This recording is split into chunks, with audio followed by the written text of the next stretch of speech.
You're currently inside Mandalay Bay EF, and you are here for Defending Past the Hash with Seth Moore and Baris Sadai. Thank you, and please put your phones on vibrate.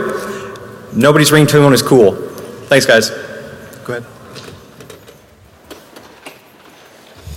ahead. Good morning. We're here to talk about mitigations for Past the Hash, which are in Windows 10. So Past the Hash is really a term which kind of gets applied to multiple attacks, all of which encompass credential theft, which is at the heart of many high-profile attacks today. A couple of years ago, we had US newspapers such as the Wall Street Journal, New York Times were breached. Just last year, I believe, Sony Pictures, right around the release of The Interview, the movie, they had a big-time breach, lots of data dumped out they didn't want external. And then kind of my personal favorite, just because it's kind of a movie heist, is the Carbonac Group. And these guys made off with $1 billion by deeply infiltrating bank networks and computers and essentially setting up time drops at ATM machines. And they would just walk up, make a small withdrawal, and actually walk off with hundreds of dollars instead of $20. So all of these attacks use a feature that nobody really wants to live without in their OS, and that is single sign-on. So single sign-on is effectively delegating to the operating system the capability to act as you on the network, to access resources. No one wants to log onto the computer and then type their password every time they access a file share, intranet site, something like that. They just want those things to happen. And that means the computer can act as you, and that means attackers, like the sorts who pull off these heists, steal those things, steal credentials off the device to act as you. So what does Past the Hash or credential theft look like in Windows? So before we can really start talking about it, we need to talk a little bit about what the architecture looks like. And on Windows, in this example we show Alice and her laptop. There's something running called LSAS, which is the Local Security Authority Subsystem, LSAS. And it hosts all the authentication protocols and does a lot of security stuff in Windows. And here you can see it's hosting NTLM and Kerberos, the two most commonly used protocols on domains. So inside the logic, inside the memory of LSAS, for these protocols, we contain things which are stealable by the attacker. So an admin-level attacker can read any memory on the device that he wants to, which means he can read your NTLM hash, or we call it your NTOWF. It's kind of a mouthful. He'll steal that and be able to authenticate as you using NTLM. The attacker can steal your ticket-granting ticket key out of Kerberos, which means he can act as you using the Kerberos protocol. And if your user, like Alice in this example, is using a password, the attacker can keylog that password, steal it out of memory, or just social engineer or phish Alice. So once the attacker has one or multiple of these credentials, they take these and then replay them, forming a sort of chain reaction. So the chain reaction starts with one system, a foothold system, and it could just be something like a front desk PC that an administrator uses. And the administrator gets social engineered or something on Facebook, downloads some malware, and they're popped, they're owned. It happens that often that user is admin on their PC, which means the attacker or the malware can now harvest the credentials out of LSAS. Once the attacker does this, they can move to another system. Once they're on that system, they attempt to gain more credentials if there's administrator access, and then they go to more systems and more systems, gathering more and more credentials until you're doomed, right? They've deeply infiltrated your network. It's kind of a big deal. So multiple technologies exist today to make credential theft more difficult. So one of these is multi-factor auth, which means you can't just steal one credential in order to completely take over someone's identity. You have to steal multiple things, such as their cell phone and a password. There's something we call strong credentials, which really means key-based credentials where a private key is in hardware, such as with a smart card or a FIDO keyring. The attacker cannot steal the private key via a software attack. And another solution to the problem, which kind of takes a different tack, is called token binding, which is the concept of credentials or tokens which are downloaded to the device as a part of authentication are then bound to that device cryptographically so that even if the attacker steals them, they can't replay them. They can only be used on the original device. So we have some cool technology. It's well known, but we can't always deploy it because businesses like to make money. It's what they do. And the corollary to that is they don't want to spend more money than they have to. So businesses have lots of legacy components like a printer or a file server that only talks in TLM. And the businesses don't see a big return on replacing those. So these old devices use legacy protocols, and these legacy protocols are vulnerable to the attacks such as pass the hash. So our challenge here is defending against these attacks on legacy protocols without requiring a lot of upgrading of these devices, which requires keeping secrets, which I'll let Baruch talk about. Thank you very much, Seth. Good morning, everyone. My name is Baruch Seidak. I am one of the leads in security assurance team in Windows Devices and Group. This section is about keeping secrets and remaining productive. Keeping secret is not very difficult, actually. Let me share a story with you. Long time ago, perhaps in a galaxy far, far away, an emperor told its army to get ready for a big military campaign. Fearing information disclosure, though, he didn't share the exact timelines or the target country. He wants to catch them off guard. One of the generals figured if he knew the details, he could prepare his army much better. He could prepare the tactics, prepare the gear, size of the teams, everything. So he insisted on knowing the details. He kept asking the emperor, kept asking, until one day emperor called him to his presence. He said, "Come close, tell me, do you know how to keep a secret?" General got excited, said, "Yes, I do know how to keep a secret." The emperor responded, "So do I," implying just leave me alone. So keeping secret is easy. In fact, all you have to do is just keep your mouth shut. But that's not very productive either. Of course, the emperor wants to share the secrets with his generals so that they can prepare better. General was right. And you, of course, want to be able to share your secrets selectively, maybe with your attorney, maybe with your accountant, doctor. Just keeping the secrets to yourself is not the solution. So we need to be productive. Long gone are the days of emperors. Individuals who can make all kinds of decisions with no oversight or no real accountability. Modern governments today, they balance powers to ensure accountability and to prevent abuse. The way they achieve that is by separating powers. First, we have legislative power. They make laws. They may decide we need a highway from this city to that city, with this many lanes and this kind of quality. Executive branch carries out the tasks. They hire the contractors to build the highway. They make sure that the quality is there. And judicial system makes sure everyone is playing by the rules. Even the legislative system, even the executive branch. For instance, they may deny the request to build the highway if the path of the highway is going through tribal lands or through national parks.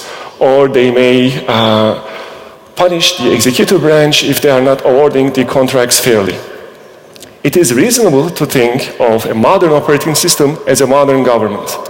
In this case, administrators are the legislative power. They can decide who runs which applications with what kind of authorization. Kernel system services, drivers, are the executive power. They allocate memory, they create processes, threads, they allocate CPU quotas, and they just perform those tasks. Arguably, the biggest difference of modern operating systems, the trusted computing base, which prevents the operating system from being a jungle, makes sure that everyone is playing by the rules, admins and kernel included. If we were to assume that admin equals to kernel, which equals to TCB, we would be taking a huge risk. For one, administrators are humans, and humans make mistakes. We may get really curious about an email we get from our friend. It says dancingcats.exe, and we have to see those cats dance. But if you double-click on that, and if your entire mission is compromised, we don't want that. Also, who says administrators can be trusted at all times? They cannot be. Humans can play foul.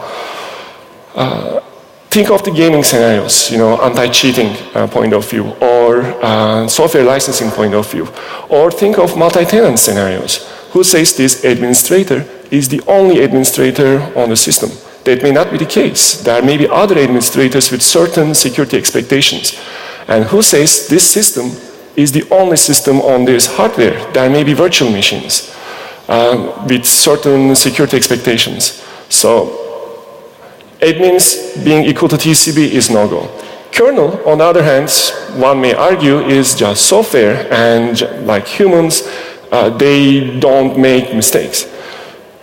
Maybe, but kernel is a big attack surface. In a typical operating system, there are hundreds, if not thousands, of system calls and ioctls. There's a huge attack surface. And in most operating systems, kernel is shared between OS and third-party drivers. And these third-party drivers may come from companies with questionable security policies. This is not a new problem. Microsoft Windows tried to solve this in the past. One of them is Authenticode, or kernel mode code signing. In principle, we are putting a reputation of an authenticated identity on the line. I trust Microsoft. Microsoft signed this piece of code, hence I trust this piece of code. That's well in theory, but in practice, strong verification of publishers by certificate authorities is questionable at best. And if one of them makes a mistake, revocation of the certificate is slow and a hard process. So this can't be the ultimate solution. Protected process, PP, or protected process like PPL, introduced in Windows Vista and Windows 7, in principle protects certain user mode processes, sensitive processes from the rest of the user mode, including the admin. If administrator tries to access, for instance, LSA-SS process by injecting threads, it is blocked at the kernel. Or if it tries to read memory, write memory, it is blocked at the kernel. The problem is, it all boils down to kernel, and as we just saw, kernel cannot be the source of truth because of its attack surface, of its complexity. PatchGuard was designed to protect kernel itself. It limits what kernel mode can do in kernel. However, it is heuristic-based, and we are playing catch-up with the hackers. So that's not fail-safe. Furthermore, PatchGuard doesn't protect drivers from other drivers. Listen, I am proud of these technologies. These are designed and developed by people smarter than I am. These are good technologies, but they all have a fundamental flaw. They rely on software. We should root our security on something harder, something firmer. Let's take a quick look at hardware. In the long distance, on x86 and x64 systems, they have a single address space. Kernel ran in ring 0, and ring 0 had access to entire addressable physical address space. So if you get code execution in kernel, it means that you have the kernel, you have the God mode. With the hypervisor, we had another abstraction layer. It is similar to rings, but it is not implemented by the rings. There's nothing to do with the rings. It sits below them. Therefore, it's also known as ring -1. It roots its promises on hardware and on firmware. The difference from ring 0 is that it is very small, very, very, very small. Therefore, it is much easier to protect, and it is much easier to secure. Therefore, hypervisor and firmware, that small, simple space, can be our true trusted computing base. Now we have a place to store our secrets. But as I mentioned, the only goal is not storing the secrets, also being able to process them, to do something with those. So we need extra codes to make something intelligent with the secrets. The problem is, if we implement all that code in hypervisor, we are back to square one. Hypervisor gets more complex, it is more difficult to secure, and it is becoming a jungle, so we don't want that. How can we use hypervisor technology but not pollute hypervisor? Let me introduce virtual trust levels. Using virtualization technology and second-level address translation, sections of memory can be protected in a cascading fashion. Guest virtual can be mapped to guest physical, which can be mapped to system physical. That way, we can have islands of memory that is access protected from the rest of the system with the guarantees of hypervisor and firmware. This is the architecture we have today. Ring 3 user mode on the top, which has less access than we have Ring 0, the kernel address space, which has more privilege. And at the bottom, we have the hypervisor and the firmware. That's our trusted computing base. Let's call this VTL 0. Instead of growing vertically, now we can grow horizontally. We have a whole new dimension to add security. VTL 1 isolates itself selectively from the rest of the system.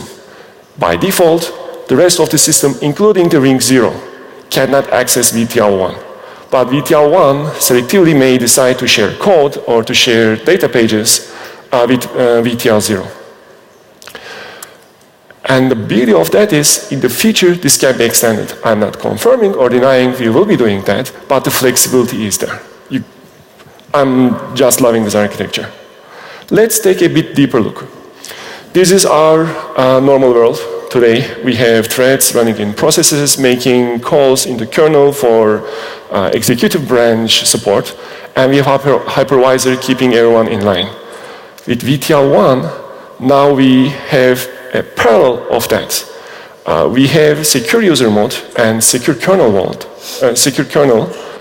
and in the secure user, we have threads, just like in normal user. Those threads run in processes called trustlets. Those trustlets still depend on secure kernel for certain things, creating threads, allocating memory, for instance. Secure kernel, in turn, relies on the normal kernel. I will explain the interaction in the next slide, but we are trying to reuse a lot of code to make the secure user and secure kernel as small as possible. In the user world, normal world can talk to secure user using RPC. Secure world is invisible. It is not a new application that you will see. There is no UI, no user interaction. It has minimal impact on performance. We are expecting, in fact, less than 2% of hit in most cases. It has much tighter control. There is not going to be any third-party code in the secure kernel. It's going to be all operating system provided code. Trustlets are isolated from each other, so even if one of the trustlets get owned, it's not going to be able to inject the others. Trustlets will be limited in number, they will be purpose-built, and they will be much smaller. Therefore, it is easier to protect, it's easier to secure. World is small, is the saying. Secure world is even smaller. The catchphrase here is code reuse. If there is no secure mode, perhaps because your hardware doesn't support it, trustlets can run as normal mode process, code reuse. Secure world relies on enlightened normal world Entos for many things. Scheduling, most of memory management, synchronization, again, code reuse. However, there are certain things that we do in secure kernel that make sure that secure kernel stays secure. For instance, configuring SLAD or encrypting the pages before they are being paged out by Entos is among those tasks. VTL 0 is not trusted. It's an important notion to understand. The Ring 0 doesn't mean security anymore in this new world. VTL 0 is not trusted. Secure kernel, while it is depending on VTL 0, it does its job hardening against the system calls and return values. Keeping secure role secure is important, and it is not entirely free. Hypervisor depends on firmware, and therefore firmware is still part of the trusted computing base. It is small, but as we know, of course, any size of software can have bugs. In fact, Intel is presenting later this afternoon about the implications of firmware vulnerabilities. I really encourage you guys attend that presentation as well. So bottom line is Secure Vault is secure only if integrity of whole TCP is maintained. So I have two calls. One of them is a call to our partners. We are in this game together. Microsoft and Intel is partnering, and we are providing valuable tools. Please use those tools. Please engage with us, and please patch the security vulnerabilities in BIOS and other parts of the firmware in a timely fashion. And we have call to our customers. It is very important to keep the firmware and the BIOS up to date. Good news is, in Windows 10, Windows updates can make sure that your system is secure. So now, our Emperor has a way to store the secrets and also to intelligently process them, as my dear friend Seth will explain. Thanks. So what I'm going to talk about here is how we can use this new architecture, using the hypervisor as a new, essentially lower ring, to secure legacy protocols. Before we can really dive into the architecture of what we've built here, I need to talk about a couple of primers. The first one is a word on credential strength. Not all credentials are created equal. So some credentials, such as passwords or naive cookies, are extremely weak because they can be very easily stolen. Cookies are stolen out of browser cache. Users are phished for their passwords or keylogged very easily. So weak credentials are a problem. Strong credentials are credentials that we consider theft resistant, such as a smart card. A smart card requires physical theft, excuse me, to actually steal the card. Two-factor authentication is also not necessarily as strong, but strong. And this sort of leads to a law of physics of credentials, which is users with weak credentials, they get owned. They get phished, their passwords leak, their hash gets stolen, bad things happen. So we need to start with strong credentials. That said, I also feel it's important to talk a little bit about how we do smart card auth in Windows. Windows uses Kerberos, a standard protocol for performing smart card authentication. Kerberos, of course, is the three-headed dog, so it's a three-legged authentication protocol. You have your user, in this case, Alice, with her smart card, the KDC, Key Distribution Center. That's what you authenticate to. That's the authenticating property. And then some service you want to access on your network, which is the file server. So the first thing that happens is Alice enters her PIN. The smart card is used to do some proof of possession of a key. That proof is presented as an authenticator to the KDC, who hands back a ticket granting ticket, or TGT, and a key associated with that TGT. So the key needs to be used with the TGT. And then when Alice wants to access the file, the TGT is presented to the KDC, and then the KDC replies with a service ticket and a key. And then that service ticket is used to go get the files. So already we can see one thing that is going to be interesting to attackers to steal, and that is the TGT key. Because if an attacker has that key, they're you for a time-bound amount of time, but I believe it's 7 days by default in Windows. It's days of time, which is plenty.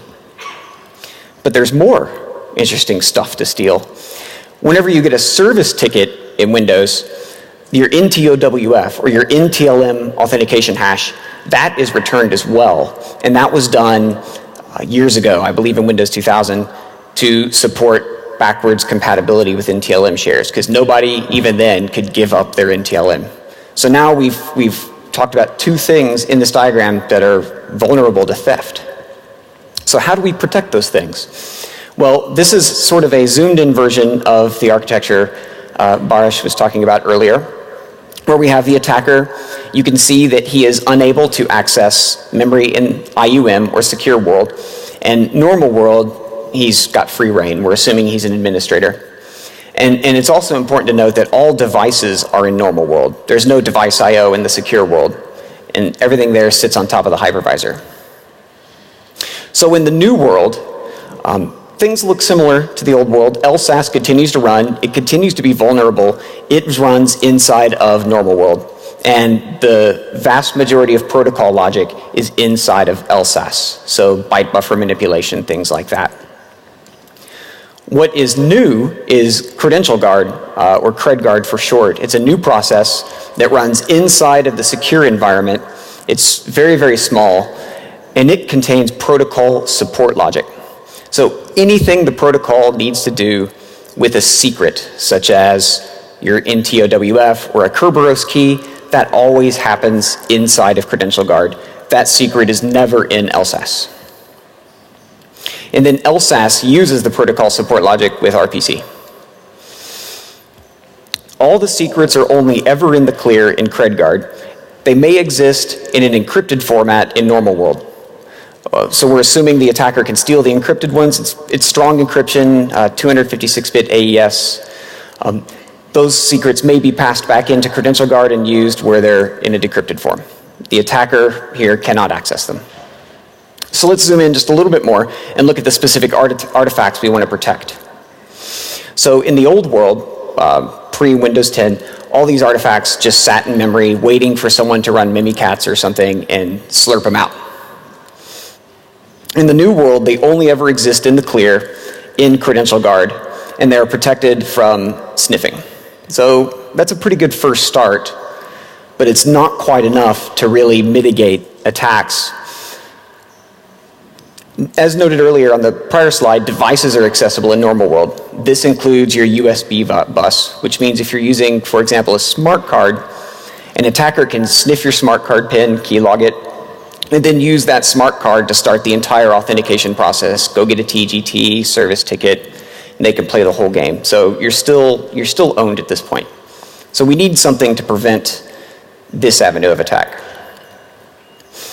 And the way we do it is by building a promise that the secrets are isolated. Since the attacker has Oracle access to your cred, they can still pass the hash.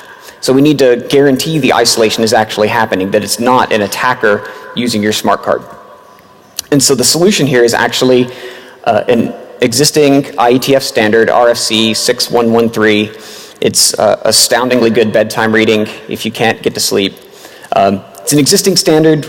We implemented it, I believe, in 2012 R2. It's out there in the field, and it provides something called compound authentication. So with compound authentication, you combine the user's credential with the machine credential in order to build proof of where the user is authenticating from.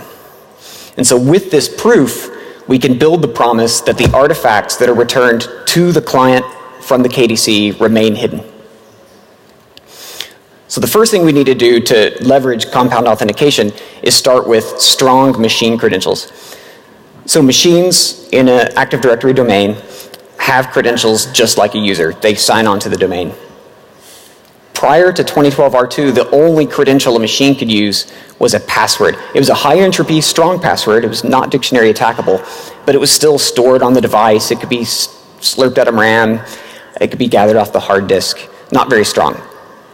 So what we need to do is use a private key which is owned inside of Credential Guard, and that way we prevent attacker access to the key.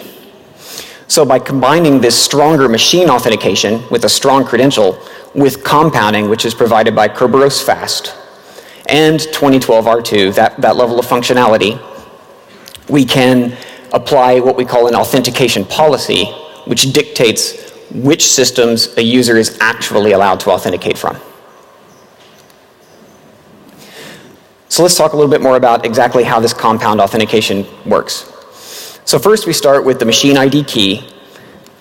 The machine logs onto the domain just like a user and gets a TGT and a TGT key with that credential. From the machine TGT key, we now derive what we call an armor key. It's really a sort of proof of origin key that says, yes, I'm coming from a system which has access to this machine TGT. So our user, her credential is combined with the proof of origin in order to authenticate. And using this, we get the TGT for the user. So only by starting with a strong machine credential, combining the user's auth with that stronger machine auth, can we get the TGT. The policy is checked at the domain controller side. Since the attacker has no access to the machine ID key, not even Oracle access to this key, there's no way for the attacker to even start this chain to get a TGT. So the path we have here to get to a strong user involves users using only strong credentials. The systems need to be secured, and the systems need to be provisioned with a machine key, not a password, because passwords are just too easily stolen.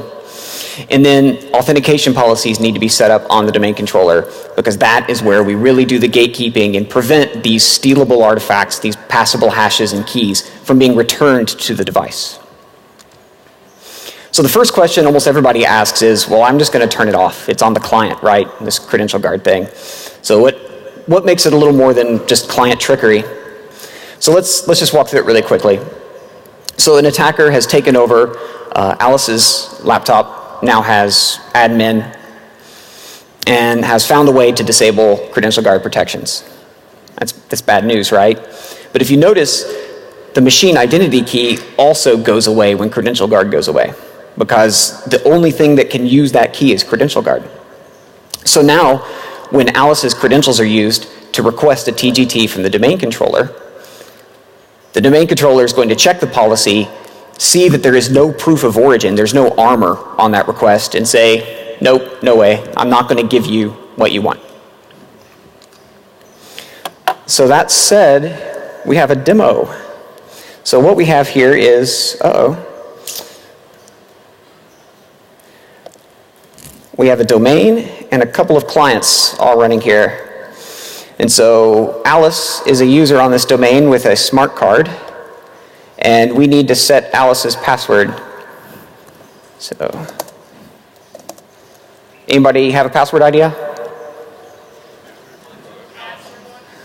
Someone yell loud. Password 123. All right, that's an awesome password. There we go. So we'll set her password, if I can type correctly. All right, so now we're going to go onto the clients and use Mimikatz and try to steal the hash for this password. So first, let's go to this system. This system has no, this one does not have credential guard enabled. So I'm going to log in here with the virtual smart card. And while that's, oh, that was cool.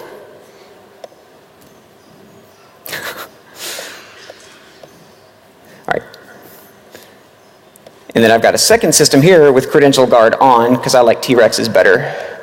And I'm going to log on there too as Alice. So it takes a little while to log on when I first rehydrate the VMs. But now you can see Alice is at her desktop. We have performed the complete dance with the domain controller. I now have a TGT, and the NTOWF is on this device. And as you can tell by the dreadful looking wallpaper, it's easily stolen. So I'm going to go be a bad guy and steal the password, if I can type.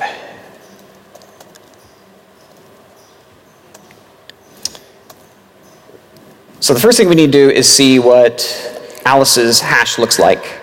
So I just got a little tool here that will dump the MD4 of the password, the NTOWF. So here we go. A9FD. We'll just remember the first four. That's good enough. So let's run trusty old Mimikatz and see if we can find that hash.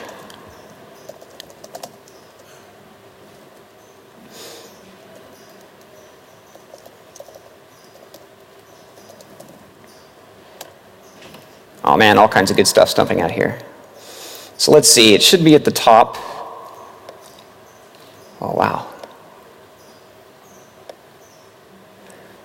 So here we go, A9FD. That sounds correct, doesn't it? So Alice, you got popped, you're done. So that's no good. She should have known better because of the skull and crossbones. So let's look at this system, which is not running.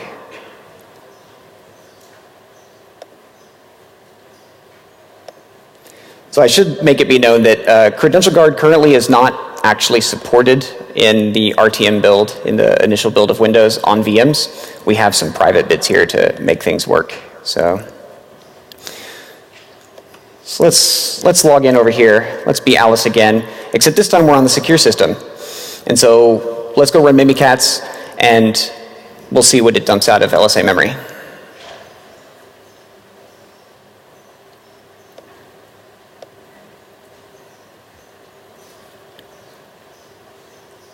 So while that's logging on. So you may have noticed that Alice is still not in a good position because Alice is able to log on to the skull and crossbones system, right? She's still very, very open to attack. So how do we prevent that from happening? What we need to do is use authentication policies. So here you've got an authentication policy set up with Credential Guard enabled. So what you do with that policy is apply it to a specific user, in this case, Alice. So Alice has this policy applied to her. And this policy says down below that Alice is only allowed to log on from IUM enrolled machines. So she can only log in from machines which have CredGuard, because those are the ones we trust. So once I enable this policy, now Alice can no longer log on from the ownable system.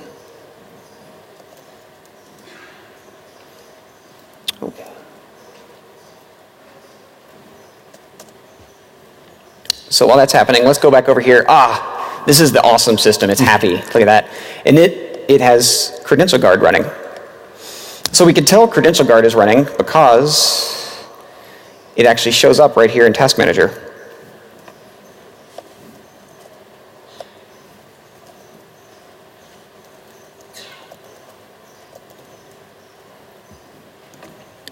All right, so here we go. Credential Guard, it's running, eating a little bit of memory, waiting for you to authenticate. So Credential Guard's running, so let's see what Mimikatz dumps out now.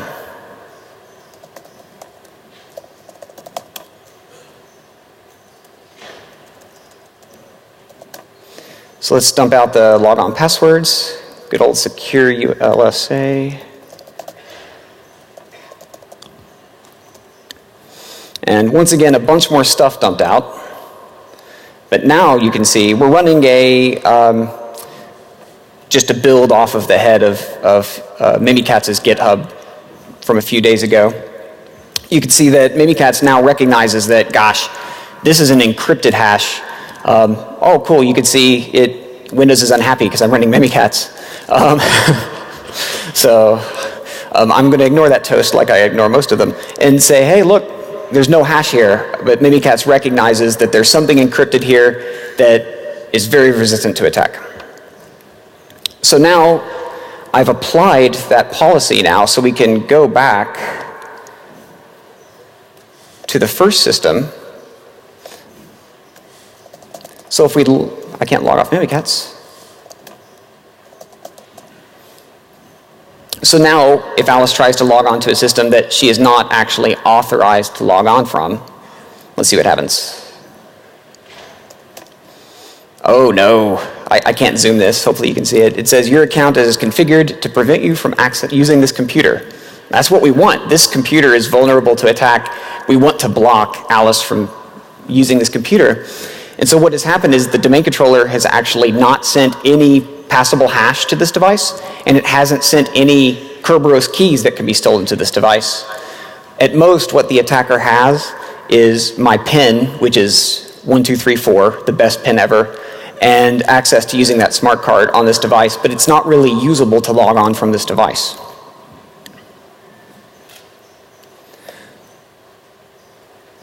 So that all said, I did show you the group. We're doing a little bit of, I call it cooking show magic, where I kind of opened the oven and pulled something out. There's a cake. The machines are in groups, which is kind of weak. So the way we want people to actually use this is by enrolling machines with a certificate. And that certificate needs to contain a specific OID. So as of Windows 10, the CertRec tool, the built-in tool, now has the capability to enroll the machine with a certificate and key. So what happens is an RSA 2048-bit key is generated, and then a certificate signing request is made, and the device gets a certificate that it uses to authenticate. And this certificate contains an OID, and then we map that OID to the group. So the proof really comes not from the machine itself, that you just trust this machine and you know it's configured right. The proof comes from only Credential Guard on that machine has the certificate enrolled, and it is the only thing that is able to actually get that OID. And since it's the only thing that can get that OID, it's the only thing that meets the authentication policy and allows Alice to log on. Yeah, so that pretty much wraps up the demo. So I want to reiterate, we have designated steps to mitigating many known attacks such as running Mimikatz or maybe Metasploit or something on a system. And I just want to go over really quickly what these steps are. The first thing you got to do is get rid of terrible protocols like MSChat v2 and NTLM v1. Those are really the same protocol, but they're terrible. They basically just blast your NTLM hash on the network with really poor encryption. I think 57-bit DES or something like equivalent DES. It's very weak. Users need to use strong credentials. Smart cards are good. Virtual smart cards are good as well. Devices need to support IUM, of course. There are hardware requirements, which we have documented. Windows 10 IUM support needs to be enabled. The credential guard cert, everything needs to be enrolled. All the documentation for the setup I've demoed here is online imminently. I was hoping it would be online before Black Hat. It's not there yet, but you'll be able to find it at microsoft.com/pth. And from there, you can download the documents and set this up yourself. And it's ready to be tested in RTM now. Windows 10, download it, try it out. We'll have little time for questions, but before we get to that, I wanted to give thanks to some folks. One is the Microsoft VSM team. A lot of smart kernel guys, a lot of smart hypervisor guys, memory manager dudes. Worked really hard to make this platform, and Credential Guard's just something that we've developed on top of it, that we run on it. And I'd like to thank Benjamin Delpy, the author of Mimikatz. He was super helpful, and he even updated Mimikatz when Windows 10 moved some things around in memory so that it actually recognizes, as you could tell in the demo, that we've got isolation on or Credential Guard on. So thanks to those guys.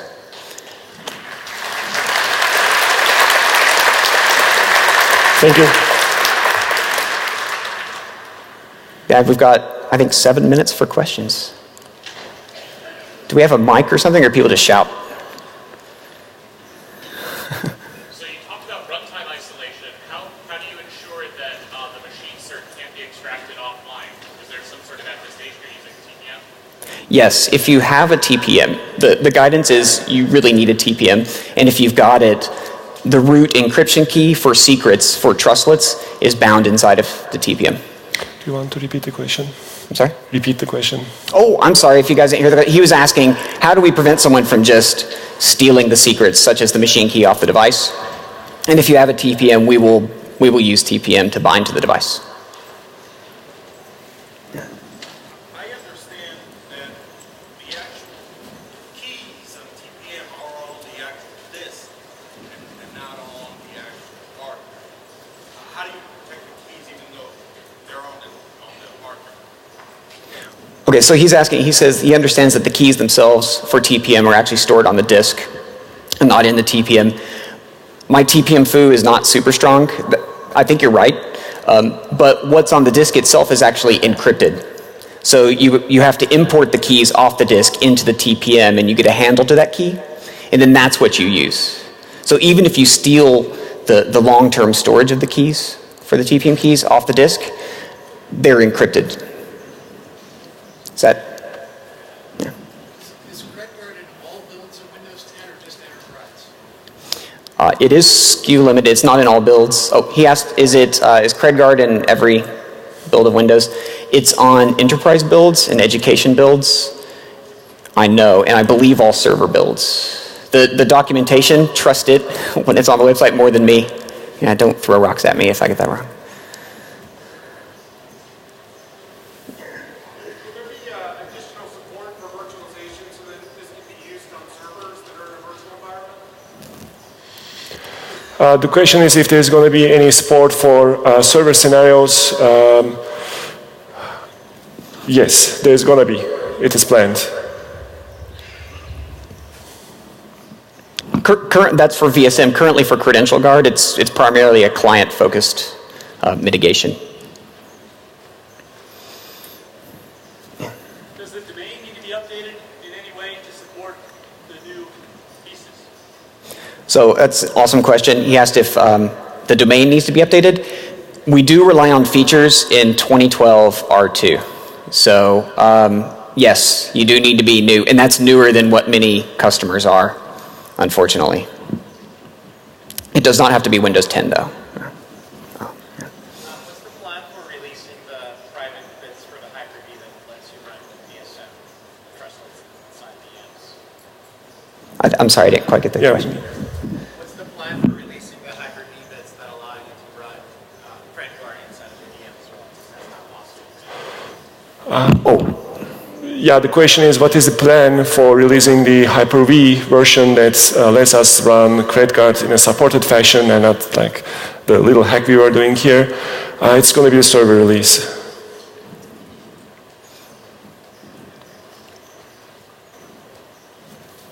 Any other questions?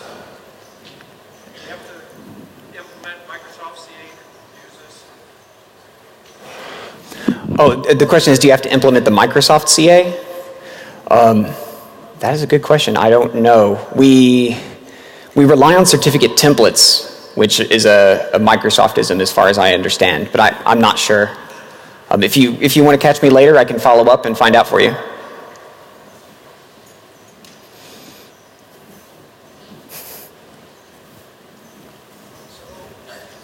Barish mentioned an effort underway to generate better and more secure code for firmware.